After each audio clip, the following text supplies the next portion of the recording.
Now, we both knew he was lying at that point. But you know what? He made me want to do that day. He made me want to be a better mom. Welcome to the Christy-Faith Show, where we share game-changing ideas with intentional parents like you. I'm your host, Christy-Faith, experienced educational advisor and homeschool enthusiast. Together, we'll explore ways to enrich and transform both your life and the lives of your children. We have a special guest today, Heidi St.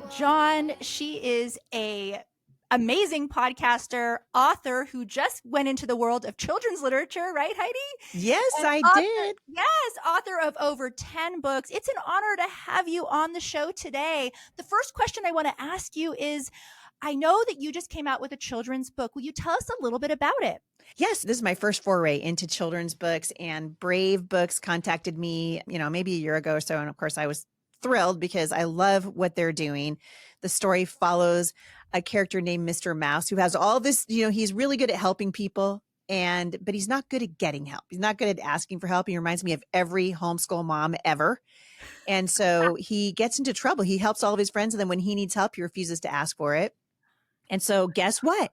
His friends eventually, they realize, oh, he's in trouble. They help him, and he gets by with a little help from his friends. And what I'm hoping is that this book will resonate not only with children, because it really does teach children it's good to ask for help. We were created to live in community, but I think it's going to resonate with homeschool moms. I've raised 7 children. I know what it's like to, feel like you're drowning.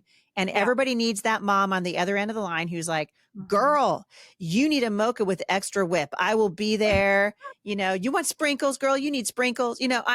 Everybody needs that person on speed dial in their life. And that's kind of the story of the mouse and the sea. But the other thing I love is just working with Brave Books. I love a company that's going to give Scholastic a run for its money. I love any company that wants to put the woke, ideologically upside down, backward company Scholastic, who is peddling disgusting books to children, out of business. So Brave is putting really great books into the hands of children, and we're making story time something that everybody wants to do again. So people can check it out at bravebooks.com. If they use my name, Heidi, at checkout, they'll get 20% off. And also they'll get my book for free. So The Mouse and the Sea is my book with Brave, and they'll get that book with their kit, and they can get a monthly subscription. Yeah. So it's a month. So we really they can buy my book on Amazon, sure. But what we really want you to do is subscribe and become a member of the book club. And then they get a brand new book every month. So different authors, different books every single month. It's awesome. I love Brave Books. Awesome. Great. And I know I was just recently reading a survey that said 6 in 10 adults feel too busy to enjoy their lives. And 60% of Americans believe that there are not enough hours in the day to complete their to-do list. And a couple years ago, I was going through a little bit of a rough time emotionally, and I had a friend who was too.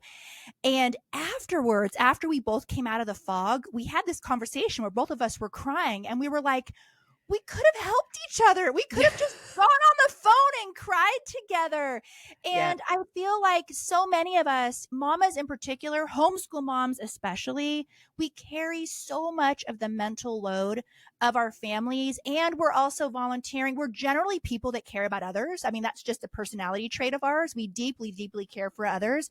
Why do you think it is so hard for us to reach out to people who, and I want to talk about when we do feel lonely, but for those ladies who do have lots of great friends, why do you think it's so hard for us to reach out for help?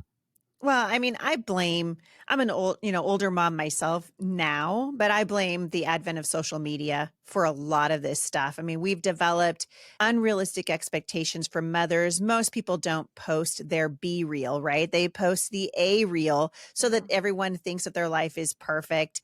There's no such thing as a perfect mom, and bad days don't make bad moms. And yet what we see on social media is the opposite. Either that, or we see the moms who are just, complaining and everything's a drudgery, and, motherhood's a drudgery and homeschooling's a drudgery. I think there's got to be a different way to look at it. Listen, our kids need us to be healthy, right? They need their moms to be healthy. They need them to be engaged. And we find that by engaging in community. We were created for relationship, and the relationships we find online, these virtual relationships. We just got out of, 3 years of the most ridiculous thing we've ever lived through in this country, the lockdowns and all that, which have created, I think, even more of a mental health crisis than we already Mhm. had going into it. Mhm. And I'm just encouraging people, ask for help, accept help when people give it to you, Yeah. and teach your kids to do the same because we're setting the tone for our kids. Also, it's a jumping off place for us to not become the martyr mom, right? We've all been martyr Yeah. mom. I have also been martyr mom, but it's not attractive. And so, we could avoid those meltdowns maybe sometimes if we could just ask for help. Yes, our own meltdowns, not our kids' meltdowns. Exactly. Well, maybe both. Yeah, well, that do it all and the thing is I feel like especially with the latest wave of feminism, if you look at the history, I'm a trained historian and there's been several waves of feminism. I feel like this generation has the worst end of the deal because we are told that we have to have the jobs and raise the kids and now homeschool on top. I'm a full-time working homeschool mom myself. We have this do it all yourself mentality in our society and it's actually praised. Yeah. And I want to unpack that a little bit because, like you were saying, we're not designed to do this. We are wired to do this with community and with people. And I feel like there is a tremendous amount of loneliness amongst the Mhm. crowd. And I can't help but think that this is somewhat normalized because of our school experiences growing up. I grew up in the public school system. Even if you go to a private school, I was very lonely. I had lots of friends, but still felt Mhm. very lonely going through the school Mhm. system. And I think that we're kind of accustomed to living this way. Studies are showing that this is not a great way to be living. I say in my book that at the end of my socialization chapter, I say the most popular kid in school could very well be the loneliest. Oh boy. I mean, that's so much to unpack and it's absolutely true. I think what's coveted right now in especially in the younger generations is platform. And I have watched people, I've been writing for a very long time. Probably one of the OGs of Facebook, right? Yeah. And I would tell these younger mothers who would come to hear me speak, like you can have, 500,000 people that follow you online and be the loneliest person that you know Yeah. because these relationships are not real. We Mhm. need each other. We need real in-person relationships. I Yeah. think one of the reasons that I think my ministry has resonated with moms over the years is that I came from a broken home. I came from a very unhappy home. I did not see marriage modeled well for me. Mm. And my parents divorced when I was 18. Well, then, I come to realize really, I believe just through the power of prayer and God's working in my life that the responsibility for educating children was my responsibility and my husband's Mhm. primarily. And when I decided to pull our kids out of the public school system, all of the lies about socialization, I heard every single one of them. And I realized in pretty short order that a lot of things I had believed about education, a lot of things I had believed about family were just lies. They were just things that were made up in the culture. Mhm. And the Mhm. real benefit of bringing our children home was twofold for us. It gave us time that was being really stolen from us by the school system, but it also gave me the opportunity to just be real. And I Mhm. have been real with audiences for, going on 20 years. I'm the mom who would stand up in front of, 5,000 homeschool moms and, I had spit up in my shoes. I was like, there was one point, I can't remember where I was speaking for a conference and I had a brand new baby at the time. Our kids are 20 years apart. So my oldest is 32 and my youngest is 13. And so I'm pretty sure it was my youngest, but I was getting ready to go take the stage and I was breastfeeding her, sitting in the front row, just trying to, make sure her little tummy was full before I took the stage. And I put her kind of over my shoulder and kind of, tap, tap, tap. And she spit up all over me. It was ridiculous. I took the stage, was spit up in my shoes, was spit up in my hair, with all over my clothes. And I just told the moms, I said, can we just have a moment of silence for every mom who has felt like she's going through her life with spit up in her shoes? Like, moment of silence for that mom, right? And Mhm. there's something really precious, I think, about being real. And I want to Yeah. encourage, a new generation of moms, keep it real. Like, Yeah. the best things in life happen to also be hard things, right? Right. Well, Marriage. a lot of people say homeschooling is easy, and I just flat out disagree. I think at times homeschool can feel really hard. And part of it is the weight of the responsibility to not mess up our kids. We are often riddled with self doubt, second guessing, and feeling overwhelmed with excessive amounts of information out there and all of the options. And at the same time, we love our kids. We don't want to mess this up. So how do we build a homeschool that our kids will thank us for later on down the years when they are adults? Well, the first step is joining Thrive Homeschool Community, where you find the 8-step homeschool success framework.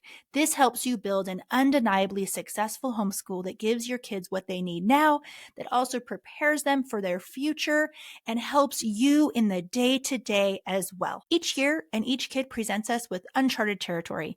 But with the right plan, you can rest in the security and confidence that you are doing a great job. The path is easy.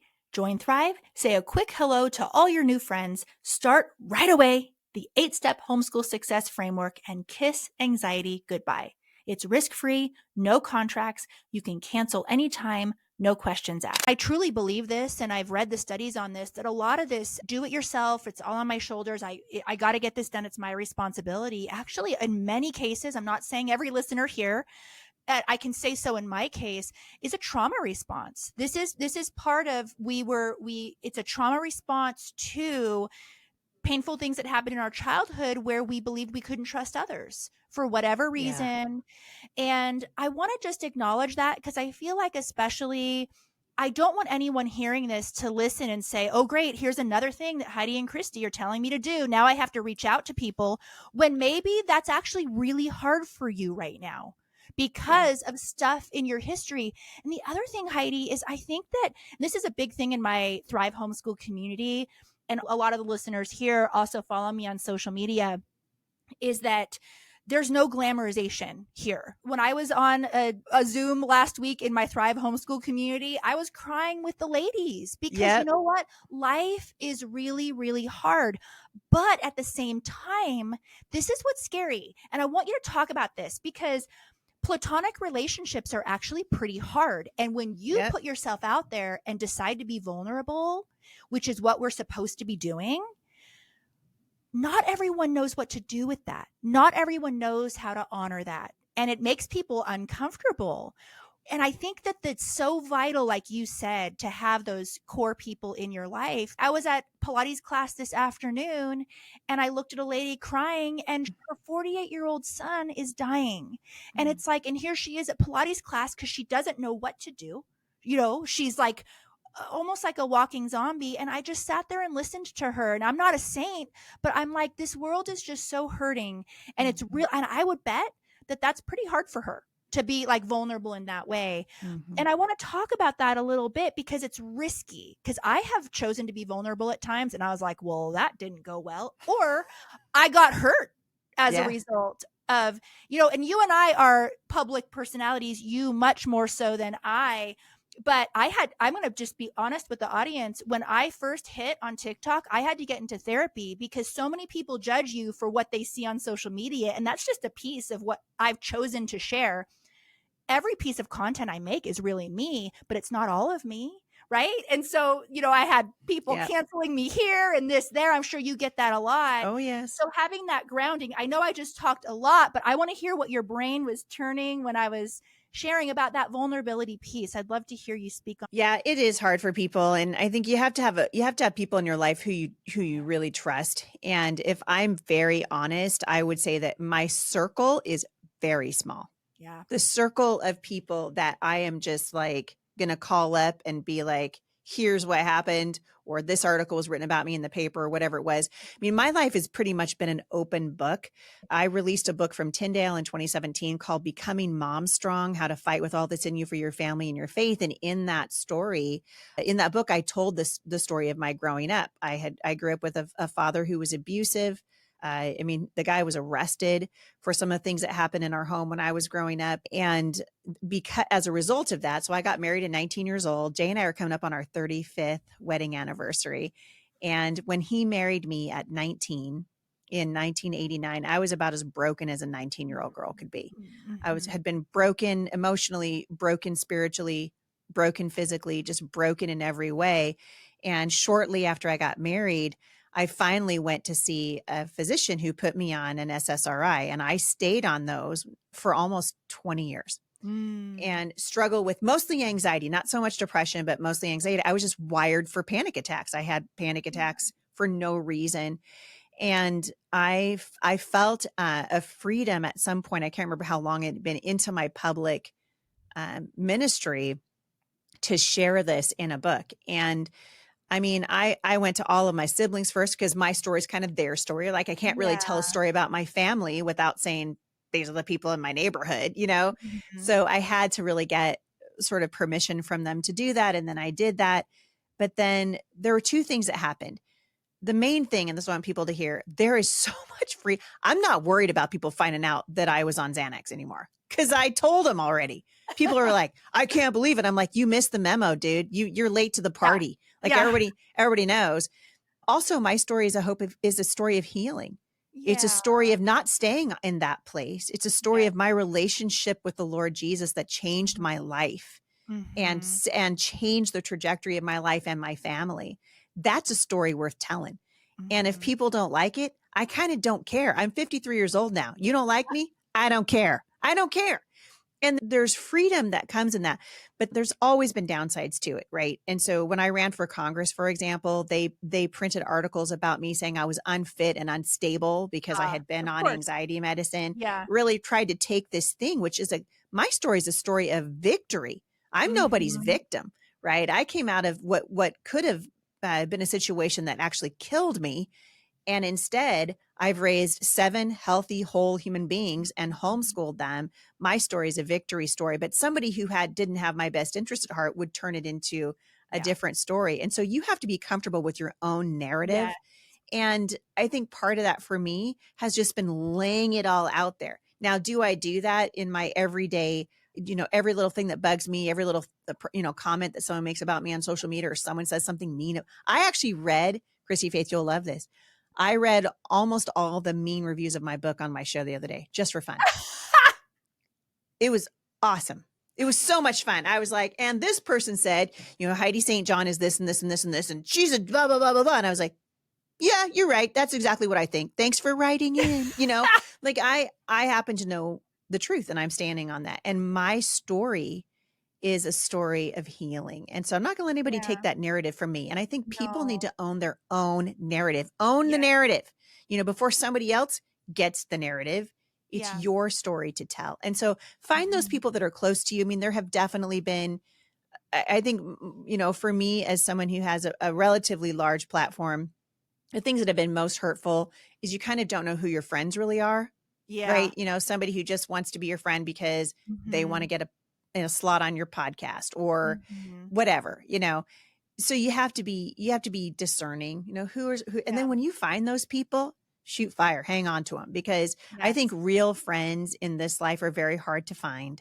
And when you find them, you want to hang on to them. So I feel like for me at this point in my life now, I'm a grandmother. I have 4 grandbabies and soon to have 5.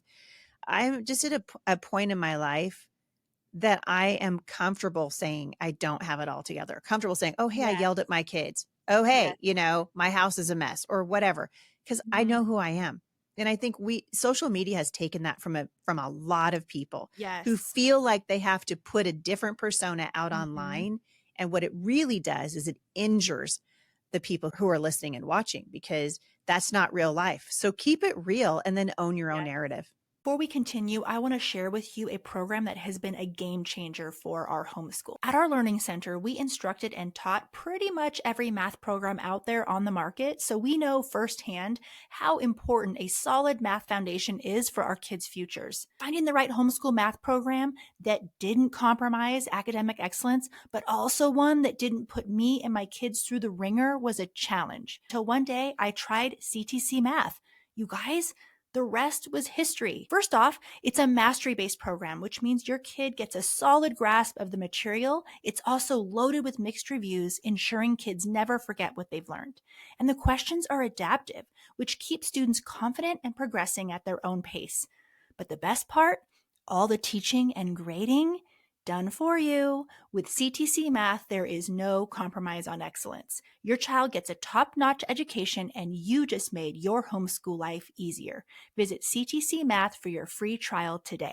Yeah, exactly. And then when, there's always that fear, like when, by the way, is this podcast for other people or is it for me? Is this Heidi mentoring Christy right now? But also, which it can be. No, but I think it's just so vital to that relatability and that place of shame that a lot of us, and you talk about, I think in your book, The Mouse in the Sea, or this is part of what you talk about when you talk about your book, is this social media piece where there's all this very curated, I started out as a TikToker, so we're pretty raw on there. I mean, I have some stuff on there that's like, okay, but still, I feel like there's a lot of curated content. And I even realized that if someone was to binge watch my page right now, they'd get pieces and it's all real, but they don't actually know me yet. They don't That's right. actually know me. Well, And because there's nuance to you. You're that's more than okay. a TikTok account. Yeah. Yeah, and that's totally okay. But when they meet me, they're going to, I would hope and I would pray that they're going to meet someone who understands them, sees them, has compassion, and just wants to love on them and inspire them. Because so many moms, and I want to speak to this, you to speak to this as well, so many moms in our country homeschool, and there's reasons for this. I talk about this in my book a little bit. Homeschool crippled with fear. Am I doing enough? Am I enough? What is my kid supposed to be learning right now? Will there be gaps in their education? Yes. Will there be gaps and all of that? And Yeah. so I spend a lot of time, and I'm sure you do too, doing this deschooling, but I'm a huge believer that deschooling needs to be a reclamation. It's not just, it's like, you don't just say, I'm going to quit smoking or I'm going to lose. You don't say, I'm going to stop eating junk food. You actually have to start eating healthy food. Right. And so I'm huge on that. Let's replace these toxic ideas. Let's replace the fallacies of what an education is with truth. And I want you to speak to that, being a mama who has homeschooled all of her kids. A lot of them are flown and grown now. You're a grandmother now. What would you say to the mom who is within her first 5 years of homeschooling? She's still looking up those state standards. And honestly, it's not her fault. We've all been indoctrinated and imprinted. What would you say to that mama? Well, I think again, it goes back to owning your own narrative. There was a reason why you took your kids out of school. Go back to the reason. Why did I take my child out of this school? Why have I decided to bring my kids home? The reality is that the schools have lied to us, right? Yeah. Our media is lying to us. The news is lying to us. The education system is lying to us. I mean, come on, we can talk about big pharma. We can run the gamut of people who've lied to us. And you're talking to, I consider myself sort of at the tail end of the pioneer movement in homeschooling, where, I was give Heidi St. John a little red wagon. I'm gonna go to the library and figure it out, but I know for a fact that I was lied to as a student. I went to one of the most elite Christian schools in Portland, Oregon. And it's funny to me, I went there kindergarten through 12th grade. What is happening in our schools when I can get out of this school, or you can graduate from a government school, and we don't feel competent to teach our own kids how to read? We don't feel competent to teach our children that 2 + 2 = 4, or basic arithmetic, basic math. It's because we've been told a falsehood. We've been told that you have to have a certification to do that you have to have a degree, that you need a teacher certificate to do that. Well, none of it's true. And I remember that when I got someone gave me a book called Teach Your Child to Read in 100 Easy Lessons. That was the gateway drug for me. It's a classic. Yes. So they give me this book. And all I was trying to do, because my other daughter was already in the government school, right? So my oldest daughter, who's now 32 with 4 kids of her own, she was in the government school. And I had her little sister at home, and I was trying to pass the time. So I went down to a homeschool supply store, and I walk in, this guy named Eli. Of course, his name's Eli, right? At the homeschool supply store. I walk in there and I just said, listen, I'm not interested in homeschooling. I don't understand why any woman in her right mind would want to be home locked up all day with her kids for 18 years in a row when a yellow bus come taken away for free. So I'm not here because I'm interested in homeschooling. I'm just here because I'm trying to have something to do with my daughter while I wait to enroll her in the public school. He said, fine. Gives me this book, Teach Your Child to Read in 100 Easy Lessons. And Christy-Faith, like 3-4 lessons into it, I was like, I can teach you to read? Wait, what? Yes. What? You're reading. You're like, her dad would come home from work and I'd be like, honey, stop everything. Sierra, read this for your dad. She's reading the word am, right? Yeah. She reads, And I'm like, I did that. I did that. Yes. I taught her that. Right. And it was this light bulb moment, this extraordinary, this unveiling, right? Yeah. Like the scales fell from my eyes. And I learned that year that I could accomplish with Sierra in a half an hour a day what it was taking the public school 8 hours, 5 days a week, 9 months out of every year. They were stealing my daughter from me, and it made me angry enough to pull her out of school. And we never looked back. None of my other kids ever set foot in a public school. And I think that this is the awakening of this generation, right? Yes. These mothers who are like, oh, hey, I'm going to take my kid back. Thank you very much. And then the doubt creeps in, right? Yes. Then the doubt creeps in. What about socialization? That's my favorite question. I love when people ask me that. Please ask me about it. I'm begging you. I remember during COVID, and this is not a COVID episode, but I have to tell you, I remember during COVID, because I was the girl who would not wear the mask. I'm so sorry. No science. I won't do it. So I go into the store and I just am like, do it. Ask me. Ask me why I won't play your stupid little game. Ask me why I'm not doing it. I want you to. That's how I feel about socialization. Ask me. Go ahead. Make my day. When people ask me about socialization, I always tell them, thank you so much for asking. That's exactly why I pulled my daughter out of government school. That's exactly why I did. I feel the same when people say to me, well, there's going to be gaps in my kids' education. Yeah, you're right. You're right. And there were gaps in my private Christian school education, and there were gaps in your education. Yeah, It's a fallacy. But the thing is that parents don't know what's actually going on in the schools. Teachers do. I mean, I started out in the classroom. We know. Sure, we checked all those boxes. Those kids don't. Why do you think we had to reteach everything in September? It's because they don't remember it. Yeah, we're not retaining anything. Yes. And like the big question, and it's the question that led to my own deconstruction, is I dared to ask myself, look where it got me. I dared to ask myself, what is an education? What is, because I believe the short answer is it's the cultivation of a human being. It is. And when you refine it to that, it is, who cares about the freaking water cycle or the periodic table? I cheated my way through chemistry and then never even needed that again. You know, and it's not that there isn't value to the discipline. Well, and it's a discipline, right? Memorize the periodic table. Why? Just so you can say you did it. I know. And my kids do memory work. But the thing is that's what's so exciting is parents are waking up. But this goes back to what your current passion project is. And that's reaching out for help, because this is why I wanted to circle back. It's why I even mentioned it in the first place to you, is as homeschool moms, especially ones in the first 5 years, it is extremely countercultural. I have so many mamas in my community where their husbands aren't really supportive. They're kind of skeptical. Yeah. All the in-laws, the grandmothers are basically super normal. I had very typical. Very typical. Sadly, not even skepticism, but actually wanting them to fail. Yeah. And they're in my membership. Antagonistic. Yes. And that's why I want to talk about, yes, it's good for every mom in America listening to this to reach out and ask for help. But I just want, my heart is homeschool moms. And I do feel like it's very easy to become isolated when you are a homeschool mom, because, for example, like even on my cul-de-sac, I don't care if my neighbors hear this right now, we are the only homeschool family. We're not included in a lot of stuff. We are totally fine with it, grounded. We drove by the neighbors that had a lemonade stand the other day.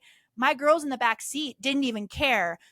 By the way, that's because they're so healthily socialized. They don't have just one peer group. They have a bunch, right? Right. They didn't care. They didn't even feel excluded, nor did I. But my point is that it can be an extremely isolating choice, and your friend group, if you are newer, your friend group and your friend landscape will change. And there might be that little storming period that could last a year or two where you're like, where are my people? Maybe you've joined a co-op and you're like, okay, these aren't my people. I've done that. I'm like, okay, on to the next one.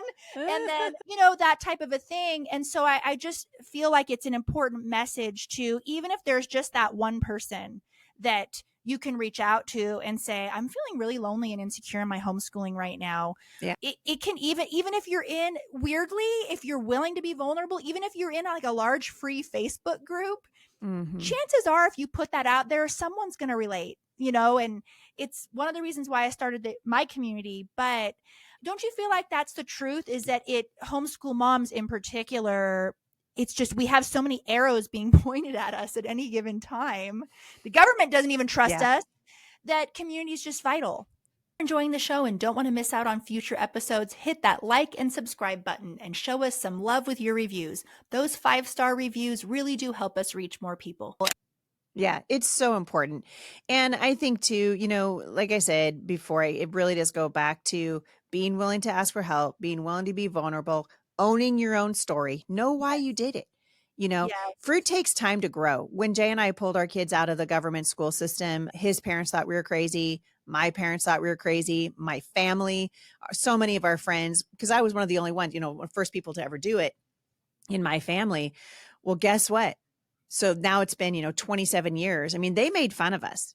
Guess who's not making fun of us now? No one's making fun of us because there's fruit now. Because now Yeah. they can see, oh, my kids are happy and healthy and whole, and they're actually doing fine. They've got jobs and families of their own. They're getting married and starting businesses. They're doing just fine. But Mm-hmm. back then, I didn't have that. It was Mm-hmm. just this grand experiment. I was just like, well, I hope this works, Yeah. and I am so thankful we didn't give up. I'm so thankful we didn't listen to the naysayers. Find your people. We're doing something extraordinary here in Vancouver, Washington at the Homeschool Resource Center. People can find out about it at firmlyplantedfamily.org. Just click on the Homeschool Resource Center. Jay and I have planted in the United States over 100 homeschool cooperatives. And so we've been doing this for a really long time because I believe so passionately that we need community. We Yes. absolutely need to do life together. Mm-hmm. And you can find your people. There's no reason for anybody to homeschool alone anymore. Absolutely no reason at all. If you're looking for groups, you can go. I love to send people to the Homeschool Legal Defense Association, hslda.org, and they have, state listings of groups that are in your area, and you can click on those and find out about that. But we need each other. We need each other. We got to be real with each other. We have to be willing to say, oh, hey, that didn't work. And what are you doing with your 8-year-old who's screaming at you, or the kids who aren't listening? One of the beautiful things about home education is it gives you the opportunity to put down the textbook and start instilling character in your children. Character comes before curriculum. Character comes before curriculum every single time. Before you teach your kids the ABCs, teach them how to love each other.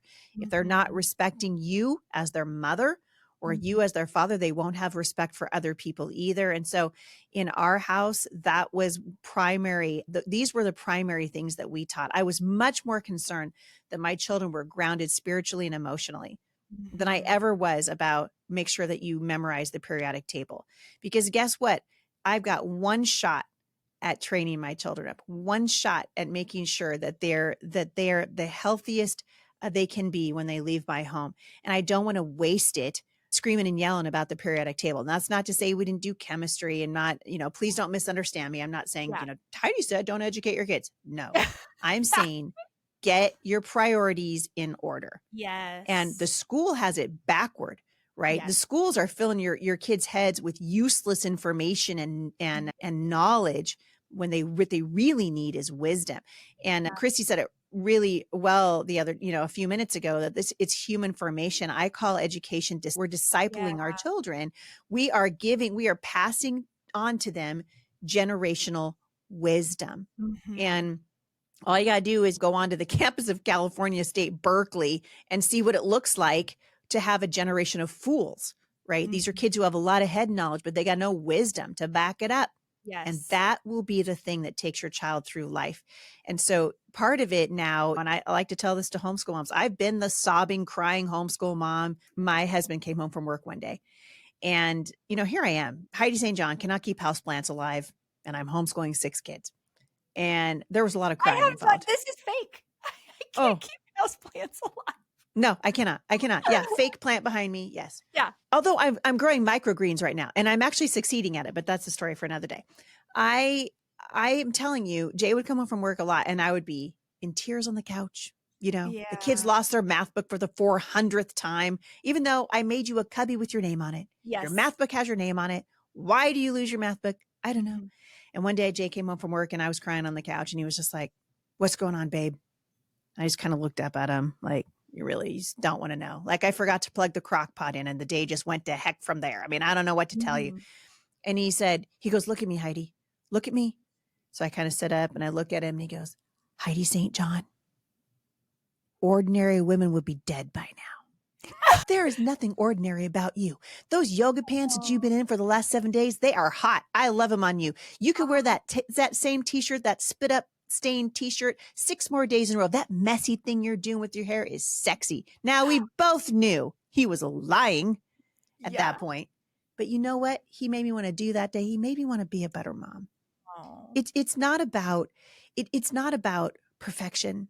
It's not about how many likes you can get on Instagram or what some other homeschool mom is doing or how she's posting all the things she's doing that you're not doing that made you feel insecure. I can because I make content, you do too. Yeah. I can guarantee you she got off camera and was screaming at her kid, or she made that kid stir that bowl of muffins 25,000 times to get the right shot. take, to get the shot. And I am so against that. I hate it. That's why you don't see my kids. You don't see my kids' faces. I don't include them on my stuff. And I don't care what people think about that, because I'm not going to define their childhood by making content for me. Like, it's so unhealthy. It's true. It's so unhealthy. And people look at these moms and they think they're doing it all. Well, guess what? They're not doing it all.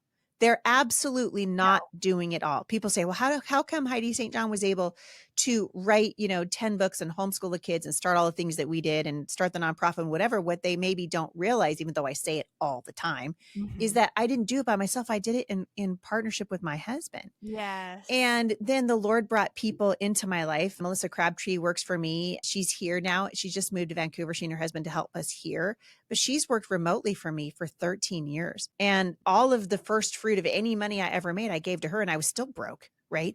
Because I needed the help. So I gave her the money. And I look at, these women who are trying so hard to create this Pinterest perfect life for your kids. Your kids don't want perfection. No. They just want you. Yeah. They just want you. Sit down and read them a story. Here's the other thing. Fun fact, after graduating now 6 of my 7, the things that are the most important about your homeschooling, this is a pro tip. I hope somebody's hearing me. The things I thought were the least important things, reading stories to my kids on the couch, snuggling with my kids, taking walks to the park, those turned out to be the things that my kids remember the most. That they are now doing with their own kids. Those were the touch points along our day. Had nothing to do with whether or not I was able to finish that paper mache craft that I almost killed myself over. Nothing to do with that. It's all about relationships. Relationship. Listen to me, moms. Long after you close the last page on your math textbook, long after you're done teaching spelling and prepositions, and I hope you're teaching U.S. history to your kids, please, for the love of all things that is holy, teach U.S. history to your children long after you're done. And I hope they know the Constitution too. That was just a freebie. By the grace of God, your kids are going to be calling you for crock pot recipes. Yeah. They're going to want to hear how your day is going. You are raising parents for your grandchildren. That's what you're doing. What kind of parents are they going to be for the next generation? You are setting the tone. And has very little to do with a math book and everything to do with, are you making that heart-to-heart transfer? It's not so much about a data transfer. It's a heart transfer. Yes. And that's the success that's found in homeschooling. It's got very little to do with, yes, we're teaching our kids academics. Yes, we're doing it. But what we're really doing is we're shaping their hearts. That's the most important thing that you're ever going to do. Yeah. That reminds me of the C.S. Lewis. He has a quote, I don't have it memorized, about how if you view education wrong, all you're going to make is an evil genius. Like, basically, like that, what you're saying, when an education is just imparting information. It reminds me of my mom's pulmonologist, which I would love to say his name right now, but I won't do that. He's an awful person. He's an amazing practitioner. And my mom, she wants to leave him, but she should, but it's a whole story. It's a whole story because she likes the surgeon that he works with. No, go away. He's a terrible human being. He's a terrible human being that's not nice to her. And it's like, but he's this amazing, successful person. Well, I can guarantee you he's leaving a body count in his personal life, in his business, in all of this. He's leaving a body count. And we want to be people who, when anyone who comes into contact with us, including our children, we want them to feel loved, cared about, safe, that we are someone that they can talk to, because ultimately it's about getting rid of that shame, right? And anyway, and if you are a Christian, you know where that is found, where shame was finished forever. I'm so glad that you came on the show today, Miss Heidi St. John. We will put all of your resources, your school, all that co-op network, the Brave book, everything will be in the show notes. Have no fear, people. I know people are going to be jumping to check out everything that you have going on. I have no doubt that there's going to be new audiences introduced to you because of today. So I'm so thankful that you came on to share your wisdom. Oh, thank you for having me. This has just been an absolute delight. You have my heart.